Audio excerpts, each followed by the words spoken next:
తీరనటువంటి ఘోరమైనటువంటి అన్యాయం సాగునీటి రంగంలో చేసినటువంటి పాపం. అందులో సింహభాగం కాంగ్రెస్దే, ఇది ప్రజలకు తెలుసు. అందుకోసమే కేసీఆర్ నాయకత్వాన్ని వచ్చినటువంటి తెలంగాణ ఉద్యమం అత్యంత బలోపేతమై సాగునీళ్ల చుట్టే తిరిగి అంతిమంగా స్వరాష్ట్ర సాకారమయ్యేదాకా ఉద్యమం కొనసాగిన విషయం అందరికీ తెలిసిందే. ఇవాళ కృష్ణా జలాలను కానీ ఇక్కడ ఉండేటువంటి రైతాంగ అవసరాలను కానీ ఆంధ్రాకు పణంగా పెట్టి గురుదక్షిణ చెల్లించుకునేటువంటి రీతిలో రేవంత్ రెడ్డి సర్కార్ సాగుతూ ఉన్నది. కృష్ణానదిలో ఉండేటువంటి నీళ్లను అడ్హాక్ బేసిస్లో కృష్ణా వాటర్ డిస్ప్యూట్స్ ట్రిబ్యునల్ ఏదైతే ఉందో కేడబ్ల్యూడిటి వీరేష్ కుమార్ ట్రిబ్యునల్ యొక్క ఫైనల్ అవార్డు వచ్చే కంటే ముందు జరగాల్సినటువంటి తాత్కాలిక ఒడంబడిక, అది కూడా కేంద్రం ఆనాడు వాళ్ళు నిర్దేశించినటువంటిది, మన ఆప్షన్ కాదు. అది ఫైనల్ అవార్డు వచ్చే లోపల టెంపరీ అరేంజ్మెంట్ కింద ఇంత వాడుకోండి అని చెప్పినటువంటిది. అది ఇంపోజిషన్ ఒక రకంగా మన మీద. పోనీ దానికి కట్టుబడైనా ఆ నీటి పంపకం జరుగుతుందా ఏటా ఫైనల్ అవార్డు వచ్చే వరకు ఫైనల్గా నీళ్లు రెండు ప్రాంతాల మధ్యలో సమవిభజన జరిగేదాకా, అర్హతను బట్టి విభజన జరిగేదాకా న్యాయబద్ధంగానే సూచించినట్లే వాడుకుంటున్నారా అంటే అది లేదు. బుల్డోజ్ చేసి వాడేసుకుంటున్నారు వాళ్ళు నీళ్లు. నీళ్లు వాడుకోవాలంటే ఇండెంట్లు పెట్టాలి, బోర్డు అనుమతి తీసుకోవాలి, శ్రీశైలం నీళ్ళు వాడుకోవాలన్నా సాగర్ నీళ్ళు వాడుకోవాలన్నా. కానీ ఆంధ్రప్రదేశ్ రాష్ట్రం అవతల నీళ్లను యథేచ్ఛగా తరలించుకొని పోతూ ఉంది. తెలంగాణ ప్రభుత్వం ఏమో చోద్యం చూస్తూ ఉంది. అడాక్ అరేంజ్మెంట్ కింద ఉండేటువంటి వాటర్ అరేంజ్మెంట్లో కూడా గత 2 సంవత్సరాలు, మొన్నటి వానాకాలం అంతకుముందు వానాకాలం 2 సంవత్సరాలలో కూడా ఎన్నడూ లేనంత అతి ఎక్కువగా ఆంధ్రప్రదేశ్ నీళ్లను తీసుకొని పోతే తెలంగాణ ప్రాంతం మాత్రం, తెలంగాణ రాష్ట్రం మాత్రం అతి తక్కువగా నీళ్లను వినియోగించుకున్నది. ఇది తెలంగాణ ప్రభుత్వం యొక్క చాతగాంతనానికి నిదర్శనం. ముఖ్యమంత్రి ప్రశ్నించాడు, అదేవిధంగా కేంద్రానికి రాయాల్సినటువంటి లేఖ రాయడు, అపెక్స్ కౌన్సిల్ పెట్టండి అని డిమాండ్ చేయడు. ఏం నడుపుతున్నారు వీళ్ళు అసలు? మరి నల్గొండ జిల్లాలో, మా పాలమూరు జిల్లాలో ఇలా వేసుకునేటువంటి పంటలన్నీ కూడా నోటికాడికి వచ్చినాయి. వరి చేలు కానీ, మక్క చేలు కానీ, రకరకాల పంటలు నోటికాడు ఉన్నాయి.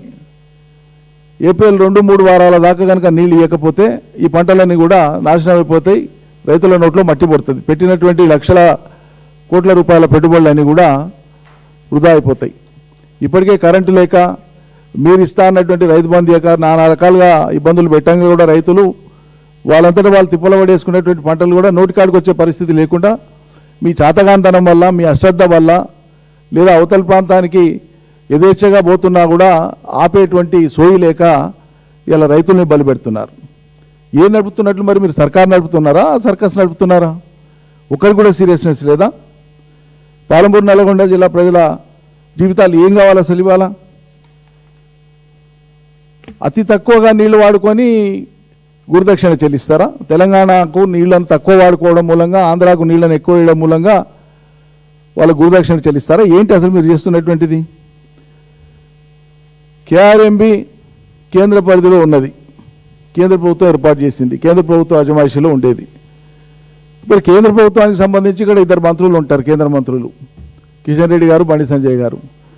ఒక్కనాడు కూడా నీళ్ల గురించి, తెలంగాణలో నీటి కష్టాల గురించి, ఆంధ్ర వాడుకున్న దాని గురించి, తెలంగాణ తక్కువ వాడుకుంటున్నది, తెలంగాణ ప్రభుత్వ యొక్క అచేతన స్థితి గురించి ఈ 2 కేంద్ర మంత్రులు ఒక్కనాడు కూడా నీళ్ల మీద మాట్లాడారు. ఒక్కనాడు రైతాంగ సమస్యల మీద మాట్లాడారు. మరి ఏం చేస్తున్నట్లు మీరు? ఒక్కనాడైనా మాట్లాడకపోతే మీ పాత్ర ఏందన్నట్లు? అదేవిధంగా రివర్ వాటర్ను దేన్నైనా సరే ఇంటర్ బేసిన్ ట్రాన్స్ఫర్ చేసుకోవాలనుకున్నప్పుడు, ఒక బేసిన్ నుంచి ఇంకో బేసిన్కు ట్రాన్స్ఫర్ కావాలంటే ఖచ్చితంగా అది వయలేషన్ కింద వస్తుంది, అనుమతులు లేకుండా చేస్తే. ఇలా ఆంధ్రప్రదేశ్ ప్రభుత్వం చేస్తున్నది ఏంది? శ్రీశైలం నుంచి ఇదివరకే మళ్ళిస్తున్నటువంటి అంద్రినీవా, గాలేరు నగరి, పోతిరేవుపాడు ఎక్స్పాన్షను, వీటన్నిటి ద్వారా మళ్లించేది ఒక వయలేషన్ అయితే ఏ రకమైనటువంటి అనుమతులు లేకుండా, మరి ఈరోజు కొత్తగా ప్రతిపాదించినటువంటిది 47,776 రూపాయల పరిపాలనా అనుమతులు ఇచ్చినటువంటి 114 టీఎంసీల నీళ్లను అదనంగా వాడుకోవడానికి ఉద్దేశించినటువంటి ఈ కృష్ణా పోలవరం బనకచర్లకు సంబంధించినటువంటిది ఈ ప్రతిపాదనలు ఇవన్నీ కూడా వాళ్ళు యథేచ్ఛగా తీసుకొని పోతున్నారు. కేఆర్ఎంబి ఏమో ఏపీకి అనుకూలంగా ఉంటున్నది. వాళ్ళు యథేచ్ఛగా తీసుకుపోతారు. కేఆర్ఎంబి ఏపీకి అనుకూలంగా ఉంటుంది.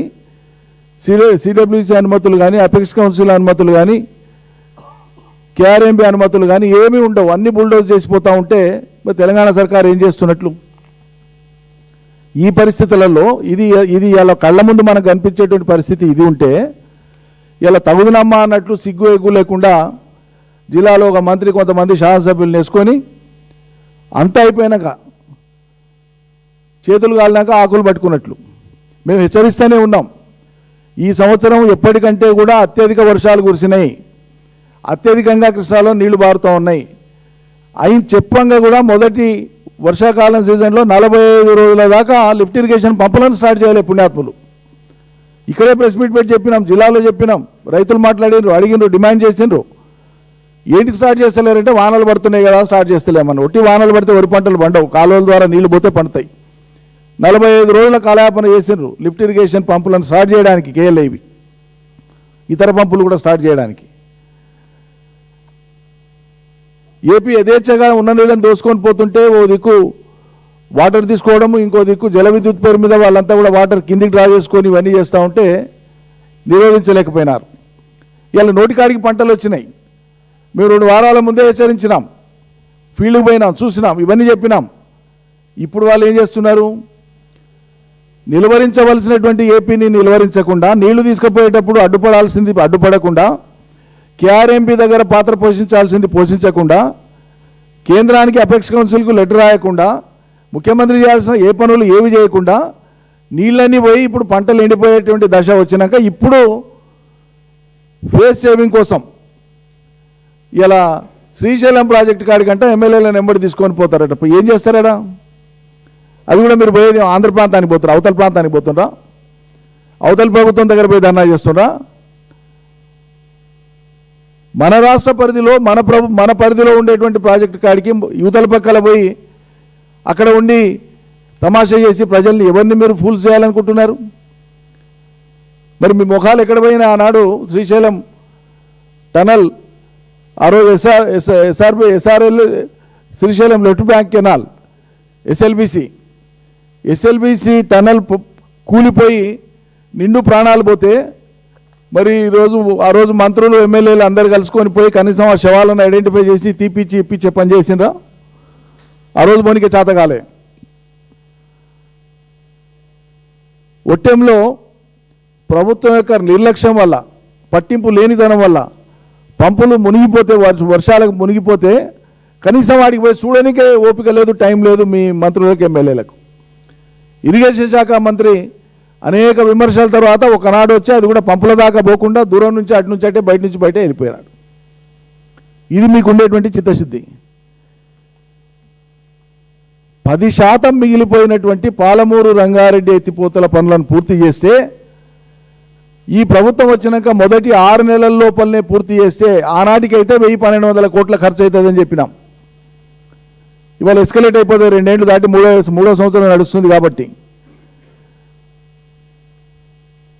10% పనులను కంప్లీట్ చేస్తే 12.5 లక్షల ఎకరాలకు నీళ్ళు వస్తాయి, సస్యశ్యామలంగా పంటలు పండుతాయంటేనంటే చేతిలో రిజర్వాయర్లు పెట్టుకొని, పంపింగ్ స్టేషన్లు పెట్టుకొని, పూర్తయిన పనులను అన్నింటిని పెట్టుకొని వరద సముద్రంలోకి పోతూ ఉంటే కళ్ళప్పగించి చూస్తూ 6-7 మాసాలు 1200 కోట్లు ఖర్చు పెట్టి నీళ్లు మల్పనికే చేత కానటువంటి వాళ్ళు వీళ్ళంట ఇలా పంటలు ఎండిపోతుంటేనంటే అయిపోయిన నీళ్ళకి, వెళ్ళిపోయిన నీళ్లకు, చేతిలో లేని నీళ్ల కోసం పోయి ఇలా ఆడ ధర్నా చేస్తారట. నిజంగా మీకు చిత్తశుద్ధి ఉంటే మీరు చేయాల్సింది ఏంది?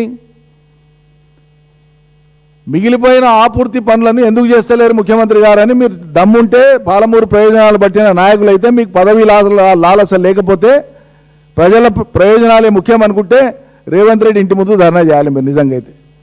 లేదంటే పదవులు వదులుకోవాలి. 3 ఏళ్ళు కావస్తుంది, ఇప్పటిదాకా తట్టెడు మట్టి తీయలే, మా పాలమూరు ఎందుకు తీయలే, నువ్వు పాలమూరు బిడ్డనని చెప్పుకుంటావు ముఖ్యమంత్రి, మాకు ముఖం లేకుండా పోతుంది, ఏం చేస్తున్నా అడగాలి చేతనైతే. పాలమూరు రంగారెడ్డి పనులను పూర్తి చేయించడానికి పురమాయించాలి. అధ్యయనికి చేత కాదు.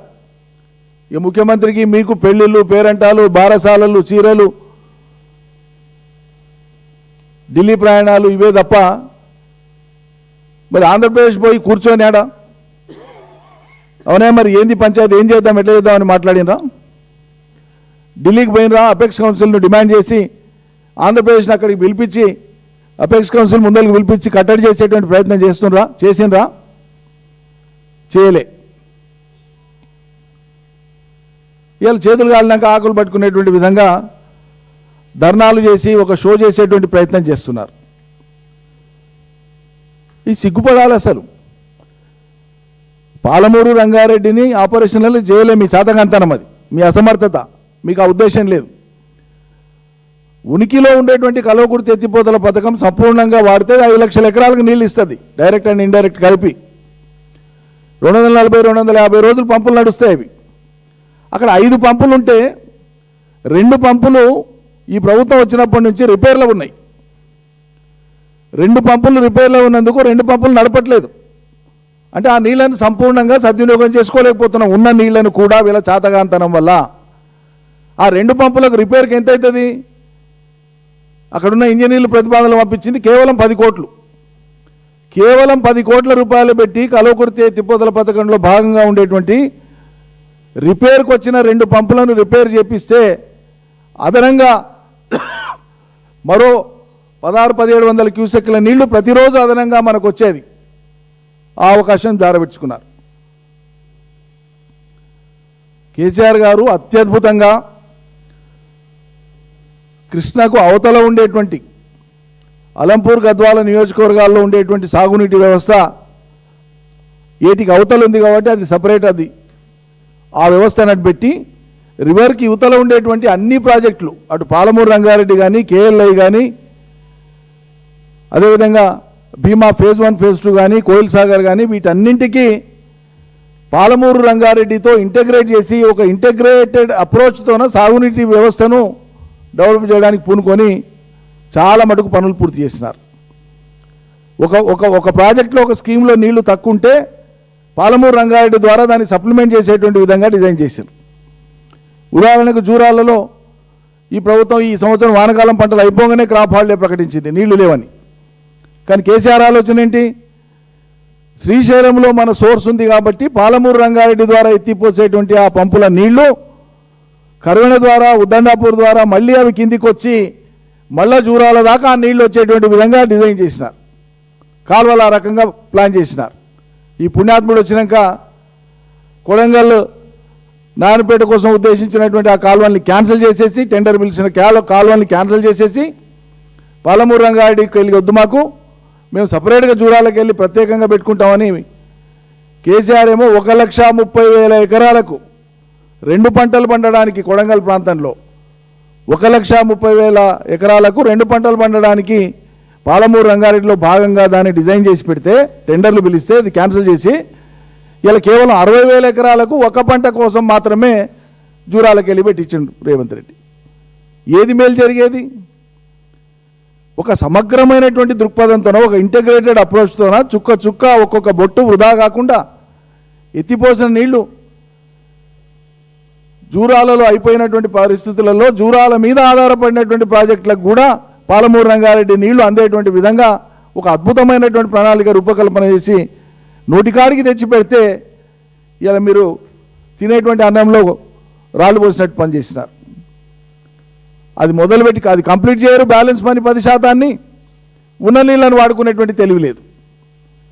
ఈ రకంగా 3వ సంవత్సరంలో పడ్డాక కూడా 6-7 మాసాల్లో పూర్తి కావాల్సినటువంటి పాలమూరు రంగారెడ్డిని చేపట్టకుండా, దాని పనులను పూర్తి చేయకుండా ఇలా పాలమూరు రంగారెడ్డి నల్లగొండ జిల్లా రైతాంగం యొక్క ప్రయోజనాలను బలిపెట్టి ఇలా ఆంధ్ర ప్రయోజనాల కోసమే పరోక్షంగా పనిచేస్తున్నది ఈ సర్కార్. ఆ ప్రాజెక్టుకు సంబంధించి, పాలమూరు రంగారెడ్డి ప్రాజెక్టుకు సంబంధించినటువంటి అన్ని రకాల అనుమతులు 95% అనుమతులన్నీ మా కాలంలో పూర్తి చేసినాం. ప్రభుత్వం పోయినాటికి జస్ట్ 5% ఆఫ్ పర్మిషన్స్ మాత్రమే ఉండినాయి. అవి లాంఛనాలు. అవి కూడా దేనికే చేతగాక ఇలా మొత్తానికి మొదటికి తీసుకొని వచ్చి డిపిఆర్ వాపసు వచ్చేటువంటి పని చేసి పెట్టినారు. అవతలనేమో ఏ డిపిఆర్ లేకుండా వాళ్ళు గోదావరి పనకచర్ల లింక్కి సంబంధించినటువంటి పనులు యథేచ్ఛగా వాళ్ళు ఇష్టారాజ్యంగా చేసుకుంటూ పోతున్నారు. ఓ దిక్కు కేంద్రంలో చంద్రబాబు నాయుడు గారు భాగస్వామి, ఇంకో దిక్కు తెలంగాణలో ఆయన శిష్యుడు ముఖ్యమంత్రి. శిష్యుడికి సలహాదారుడు ఆంధ్ర నుంచి వచ్చినటువంటి ఆదిత్యనాథ్ దాస్ అధికారి. ఇక జెన్కోకు, రెడ్కోకు, ట్రాన్స్కోకు కూడా ఆంధ్ర అధికారులను తీసుకొని వచ్చి వాళ్ళ పెత్తనం కింద తెలంగాణ ఉద్యోగులను పనిచేయించేటువంటి ఒక దుర్గతి ఇలా తెలంగాణలో మనం చూస్తూ ఉన్నాం. కాబట్టి గతంలో ప్రజలు కూడా గుర్తెరిగినారు, తెలుసు. 50-55 ఏళ్ల కాలంలో ఒక్క పాలమూరే తీసుకుంటే వాళ్ళు కట్టినటువంటి అన్ని ప్రాజెక్టులు, సర్వ ప్రాజెక్టులు అని మేము జబ్బలు తరుచుకొని మాట్లాడేటువంటి అన్ని ప్రాజెక్టుల కాడ కూడా పూర్తి చేయకుండా మేము వచ్చి పూర్తి చేసిన కనైనా అన్నీ కలిపి వాళ్ళు పెట్టినటువంటి స్టోరేజ్ కెపాసిటీ, పాలమూరు అవసరాల కోసం వాళ్ళు పెట్టిన స్టోరేజ్ కెపాసిటీ ఎంత? 25 టీఎంసీలు కూడా అన్నీ కలిపి. జూరాల, నెట్టెంపాడు, భీమా ఫేజ్ 1, ఫేజ్ 2, కోయిల్ సాగరు, కేఎల్ఐలో ఎల్లూరు, జొన్నలబొగడ, గుడిపల్లి, ఇవి అన్నీ కలిపితే కూడా 25 టీఎంసీలు గతి లేవు. ఏది 50-55 ఏళ్ల కాలంలో మీరు కట్టిన అన్ని ప్రాజెక్టుల కింద మీరు ప్రతిపాదించినటువంటివి పూర్తి చేసినటువంటి ఏంటి అంటే 20-25 టీఎంసీల నీళ్ళకు కూడా సరిపోయిన రిజర్వాయర్లు కట్టలే. దాదాపు 35 లక్షల ఎకరాల సాగు భూమి యోగ్యంగా ఉన్న ఒక్క పాలమూరు జిల్లాలోనే మీరు చేసిన పాపం అది. కానీ అదే కేసీఆర్ వచ్చినాక ఏం చేసిండు? మీరు పెండింగ్లో పెట్టిన పూర్తి చేయడంతో పాటు ఒక్క పాలమూరు రంగారెడ్డి కిందనే 70 టీఎంసీల రిజర్వాయర్లను కట్టిపడేసిండు. అయిపోయింది. రిజర్వాయర్లను కట్టి నోటికాడ పెడతానంటే, పంపులను పెట్టి అన్ని పెడతానంటే నీళ్లు నింపుకొని నీళ్ళు ఎనికే చేతగానటువంటి అసమర్థ సర్కార్ ఇది, చేతగాని సర్కార్ ఇది. ఈ చేతగానితనాన్ని కనీసం ఆ జిల్లాలో ఉండేటువంటి మంత్రులు కానీ ఎమ్మెల్యేలు కానీ ఇది పూర్తయితే భావితరాలు బాగుపడతాయనేటువంటి ఓ దృక్కోణం లేదు వాళ్ళకి. అస్తమానం వ్యక్తిగత విమర్శలు, అస్తమానం రాజకీయ విమర్శలే తప్పిస్తే ప్రజల కోణం లేదు ఎక్కడ కూడా. ఉంటే వాళ్ళు కట్టగట్టుకొని ఒకసారి పోయి పాలమూరు రంగారెడ్డిని ఎందుకు పూర్తి చేస్తలేరని అడగాలి కదా. ఈడ పెట్టేది లేకుండే, దూరాలనే పెట్టేది ఉండే, తలా తోకలేని మాటలు మాట్లాడిన అన్నీ అలా అవన్నీ అభాసు మాటలని తేలిపోయింది. బాగలేదన్న పాలమూరు రంగారెడ్డికి వెళ్ళే డిండికి ఒక స్కీమ్ను పెట్టి అది ఆయన బామర్ దిగించుకుంటాడు ముఖ్యమంత్రి టెండర్ 1800 కోట్లతోన. ఈ పాలమూరు పనికే రాదని దానికే వాళ్ళ మామ జయపాల్ రెడ్డి గారు పేరు పెడతాడు పాలమూరు రంగారెడ్డికి. ఈ ద్వంద్వ ప్రమాణాలు, ఇవి ద్వంద్వ నీతి.